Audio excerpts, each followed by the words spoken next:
You're watching First Alert 7 News at 9 on the CW and live on YouTube with Lauren Munt and weather with Tom Tiefertiller. Good evening. Thanks for joining us tonight for First Alert News at 9. We'll get into some of our local headlines in just a bit, but right now we're going to take a look at Hurricane Milton. About an hour ago, the Category 3 storm made landfall along the Florida coast near Siesta Key. Milton sustained winds of 120 miles per hour at landfall. Take a look. This video was taken in St. Petersburg, Florida. Just as the storm was arriving, you can see those giant waves making landfall. I'm joined here now with Chief Meteorologist Tom Tiefertiller as we take a live look at an iCam in Florida. You can see the rain and wind just beating down over there as water begins to flood the area. Tom, what's the latest you've got on the storm? Well, let's go ahead and take a look at a live iCam in St. Petersburg, Florida right now, where you can see the trees are really being jostled around.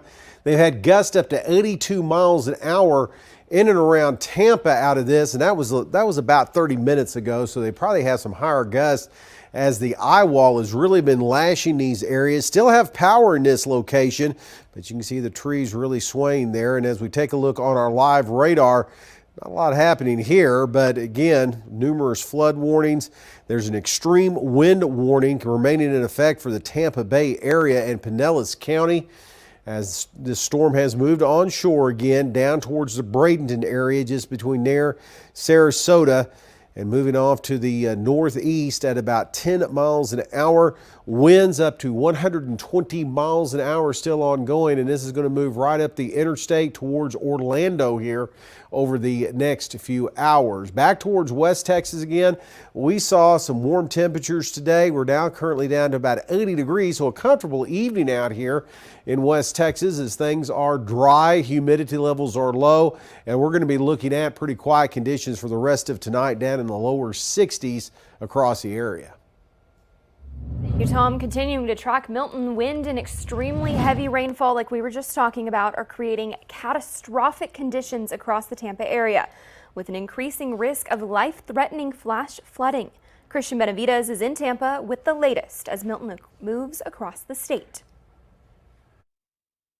Hurricane Milton made landfall on Florida's Gulf Coast Wednesday after officials and residents took precautions ahead of the potentially deadly storm. In Sarasota, ambulances lined up, ready to evacuate nursing homes.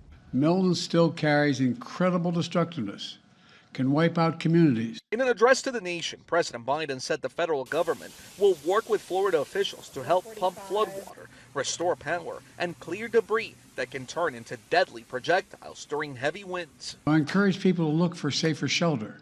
Sometimes moving just a few miles can mean the difference between life and death. The Tampa area has not had a hurricane this powerful in more than a century. Officials are concerned for the potential of deadly storm surge and those hurricane force winds. It's moving toward the northeast at 17 miles per hour, and it will continue to move across central Florida throughout the night and into the early morning hours.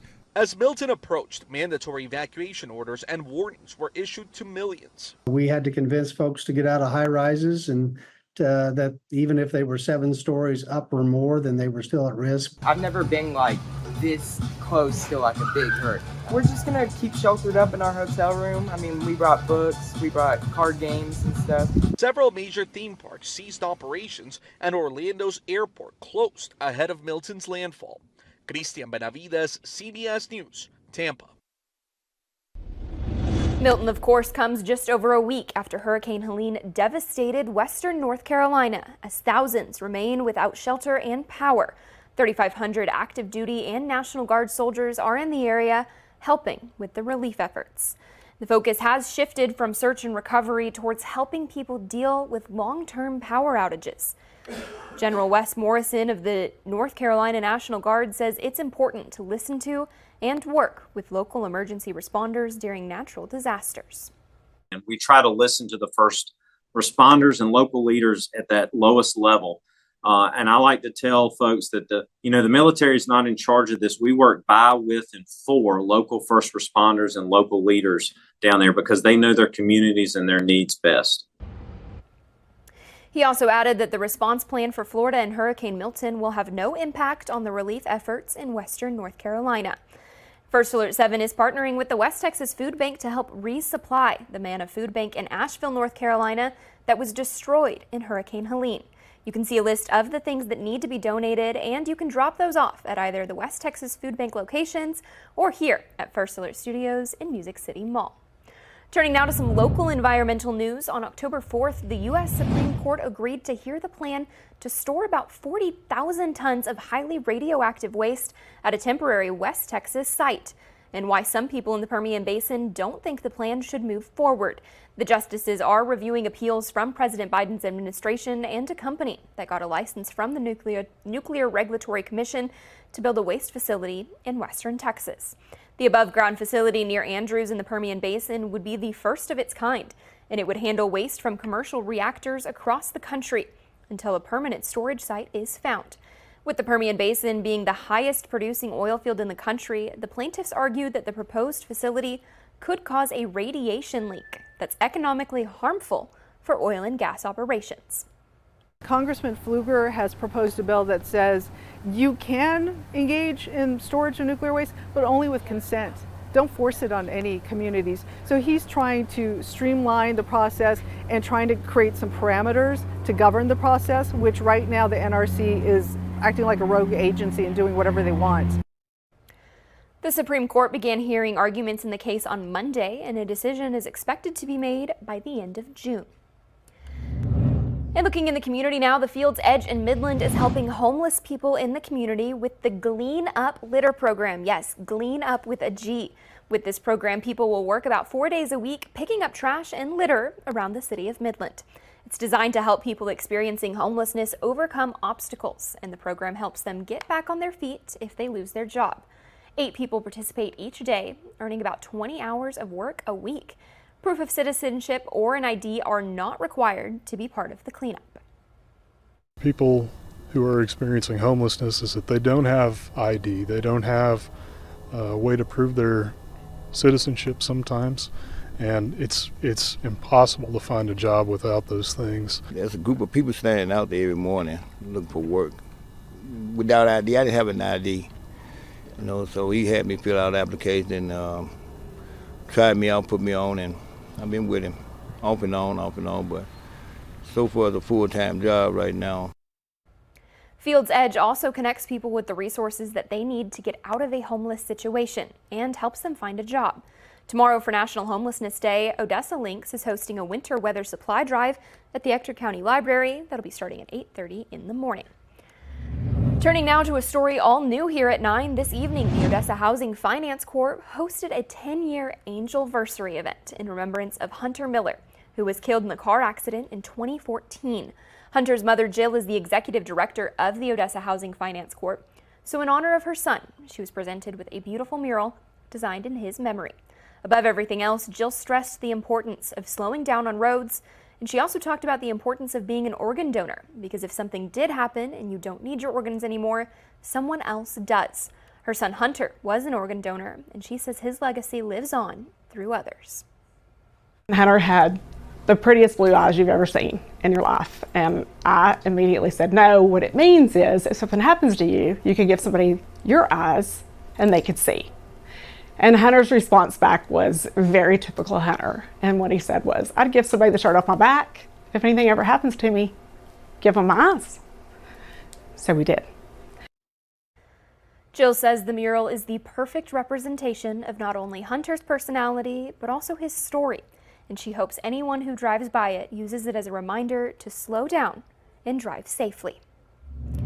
After being missing for over 50 years, U.S. Marine Corps Captain Ron Forrester from Odessa was laid to rest Monday at Arlington National Cemetery. For Captain Forrester's family, this day was both healing and emotional.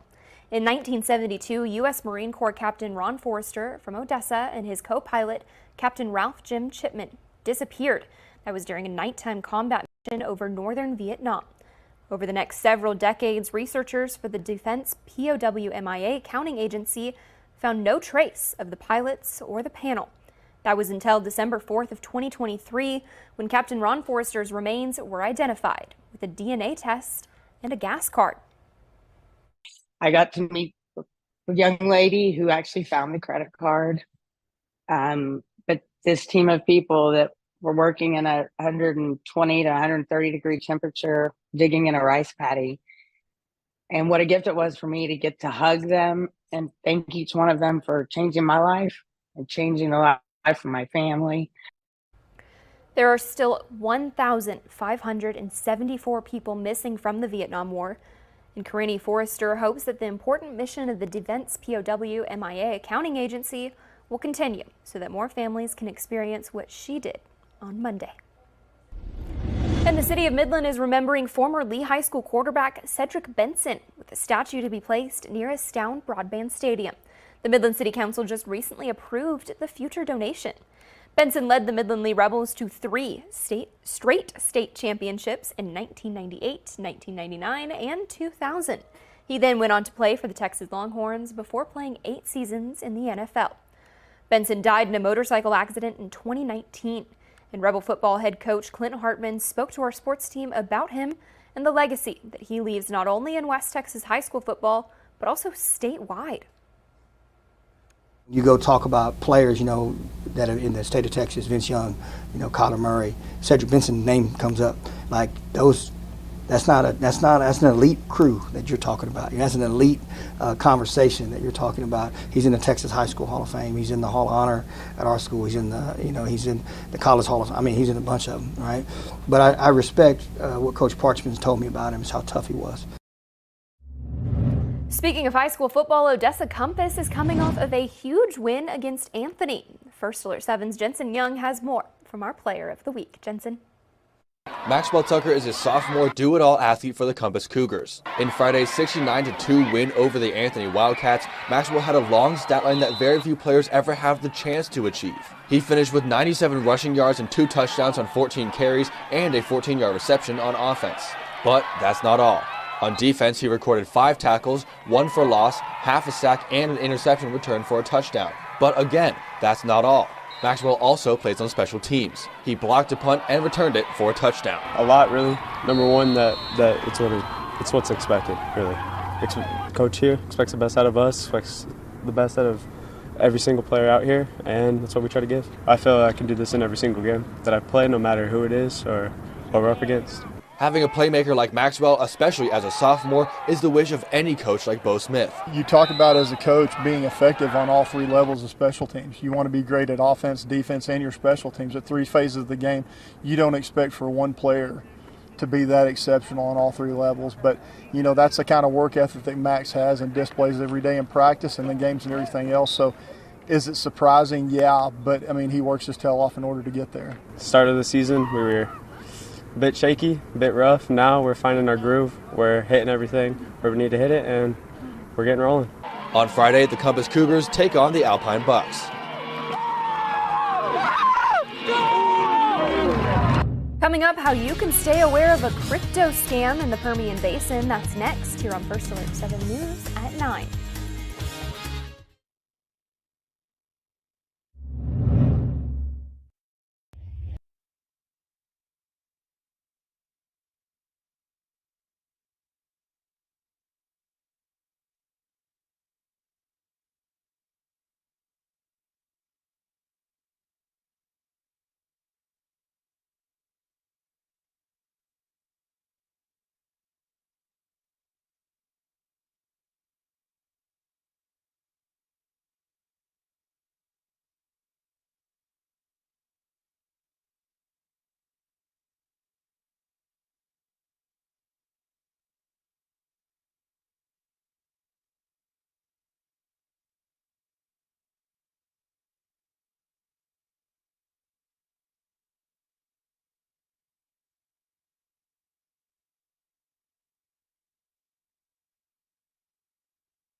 Year's cryptocurrency has become more mainstream. So mainstream, in fact, that there's even a cryptocurrency ATM here in Odessa.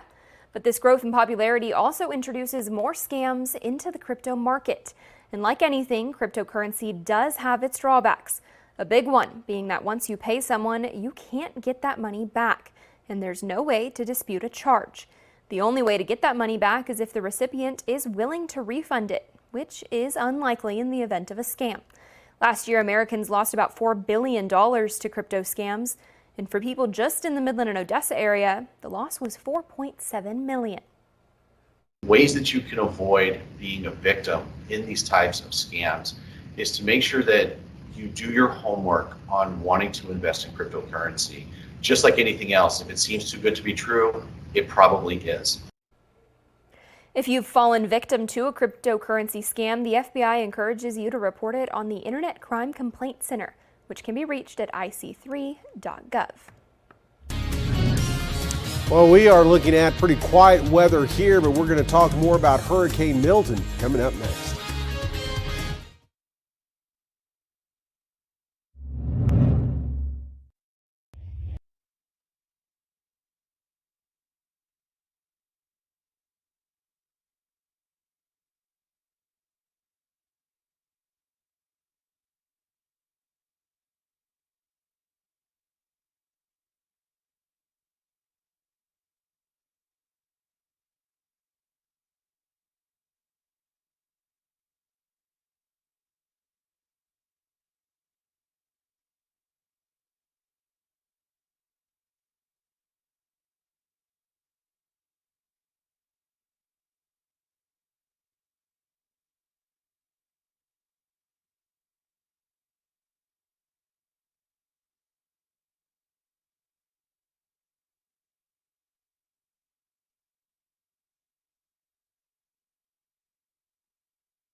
Now, from the First Alert 7 Weather Center, here's Chief Meteorologist Tom Tiefertiller.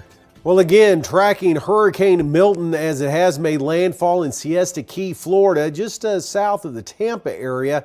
Here's a look at St. Petersburg on a live iCam right now. Still have a lot of wind there. Have had gusts above 80 miles an hour within the past hour, again hitting the Tampa area. And you can see that storm has moved onshore there just underneath the First Alert 7 and zipping off to the north and northeast. So still going to cause a lot of problems with storm surge and wind and possible tornadoes there across the Florida Peninsula. Back home in West Texas, again, ridge of high pressure is in control of our weather, and that's going to continue to drift off across to the east here over the next couple of days. So we're not going to see a lot other than some heat in our forecast. Satellite and radar view showing you that temperatures again are on the mild side out there, and we are looking at clear skies for the most part, as we have had a couple of showers, thunder showers pop up here across portions of, well, it looks like the Red River Valley over towards the Childress area at the present time, but that's really about it across the state. This was a hot one today. A little daytime heating kicking off those showers with Lubbock up to 95 degrees, 93 in Amarillo, topped out right at 90 out at the Miller National Air and Spaceport, and the lower 90s across portions of central, south Texas this afternoon. So everybody heating up. Futurecast, we are going to be seeing, for the most part, pretty quiet conditions in the forecast. A few clouds will develop with that daytime heating, and some may drift into the Permian Basin coming up tomorrow evening, afternoon and evening hours, but nothing other than fair weather cumulus, and we'll see a little bit less of that moving the clock ahead towards Friday as things look pretty quiet here over the next couple of days. Just again, a little on the hot side. A little milder overnight tonight, lower 60s out there across the area, and tomorrow lower 90s back in our forecast with a couple of clouds and a south wind 5 to 15 miles an hour. Your first alert 7-10-day forecast shows those temperatures again staying on the warm to hot side. 94 degrees this time in October is kind of hot. It looks like it's going to stay that way through the weekend, so make your outdoor plans. That front arrives late Sunday, and we're going to see some cooler air roll in behind that. Milder for Columbus Day, Indigenous Peoples Day on Monday, and then we'll see temperatures cool off quite a bit all the way down into the 40s coming up by Wednesday morning.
All right, I know it still feels like summer in Texas, but a winter wonderland is in the making inside of one Dallas area resort.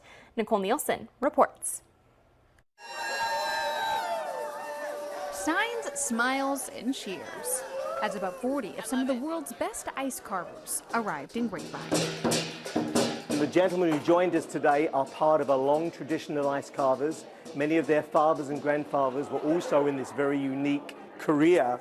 Each year, they're given a warm Texas welcome as they prepare to carve 2 million pounds of ice. This year's theme is Rudolph the Red-Nosed Reindeer, where scenes from the story, some 30 feet tall, will be all hand-carved. And as soon as the artisans arrived, they got straight to work. They do work in shifts, so that way not everybody's working a super long day, but they're in here till, morning to evening in their shifts, working for over 30 days to get this done. Harbin is known as the ice carving capital of the world. And to understand more about their culture, some of the Gaylord Texan staff even spent time in Harbin this year to see firsthand the artistry carvers bring to Grapevine. I went with a couple of my colleagues to northern China.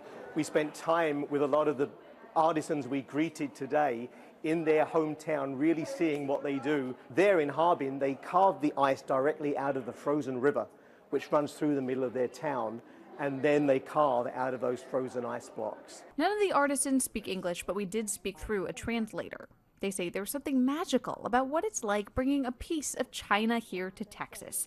All the ice they build is all outdoor and then very big, like a big building. And then so when they bring the ice show here, it's more like a detail and the focus on the story. And so the next 30 days of carving begins before you can come see their work for yourself on November 15th. Still ahead, everything's bigger in Texas, including the homecoming months. We're taking a look at this time-honored tradition next.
All right, Tom, they say go big or go home. Well, the Rebels said go big for homecoming. Yep. You're looking at an 18-foot long homecoming mum designed by the Legacy High School floral design class, created to show some Rebel spirit ahead of their homecoming game. That's Friday. They've got the parade on Thursday, the dance on Saturday.